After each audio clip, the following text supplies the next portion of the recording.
Bismillahirrahmanirrahim. Assalamualaikum warahmatullahi wabarakatuh dan salam sejahtera saya ucapkan kepada penonton sekalian.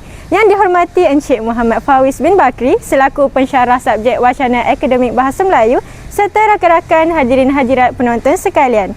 Saya Anis Suraya akan membuat satu pembentangan berkaitan bahan rujukan saya sepanjang penulisan kajian ilmiah dijalankan. Pencemaran udara merupakan salah satu isu yang sering diperkatakan saban tahun. Oleh itu, saya memfokuskan kepada faktor pencemaran udara di dalam penulisan ilmiah dengan mendapatkan rujukan daripada sebuah jurnal sains sosial secara dalam talian. Sebuah jurnal yang bertajuk Analisa Tahap Kesedaran Komuniti terhadap Tahap Pencemaran Industri Kajian Kes di Yan Kedah ditulis oleh Syawal Syahid Hamid yang diterbitkan di Universiti Teknologi Mara UiTM pada 27 Oktober 2021. Jurnal ini merupakan jilid ke-6 dipetik daripada muka surat 97 hingga 107. Artikel ini memfokuskan kajian berkaitan pencemaran industri terhadap masyarakat serta alam sekitar dengan membuat pemerhatian dan kajian di daerah Yan Kedah.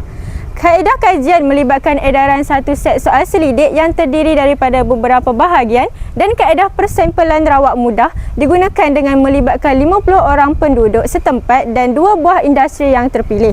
Artikel jurnal ini menggunakan kaedah kualitatif dan kuantitatif di mana menggunakan hasil soal selidik atau temu bual dan kaedah kuantitatif digunakan untuk pengumpulan data dan maklumat kajian menggunakan hasil peratusan dan analisis korelasi. Jurnal ini melibatkan sebuah kajian yang dilakukan oleh penyelidik untuk mengenal pasti tahap pengetahuan masyarakat terhadap pencemaran industri.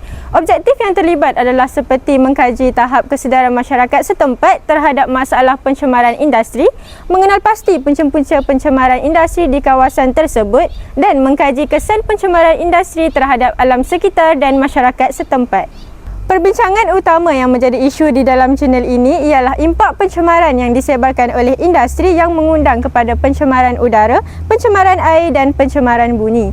Jika dikaitkan dengan pencemaran udara, jurnal ini memberi pendapat secara umum bahawa pencemaran udara adalah satu keadaan yang melibatkan pengenalan sebarang bahan kimia, jirim, zarah atau bahan biologi yang boleh menyebabkan kemudaratan dan ketidakselesaan terhadap atmosfera.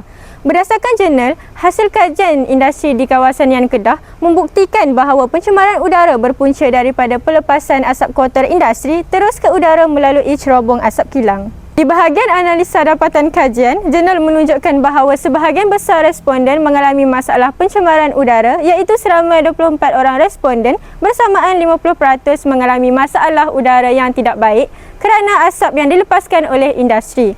Maka dengan itu kesan yang mendalam turut diterima oleh masyarakat seperti masalah kesihatan, kesukaran bernafas, gangguan aktiviti seharian dan sebagainya. Oleh itu, jurnal ini menunjukkan hasil penyelidikan yang positif apabila di akhir kajian, hasil kajian mendapati bahawa tahap kesedaran masyarakat terhadap amalan persekitaran hidup yang sihat agak tinggi dan memuaskan. Kesimpulannya, rujukan jurnal ini amat membantu dalam penghasilan penulisan ilmiah berkaitan faktor pencemaran udara.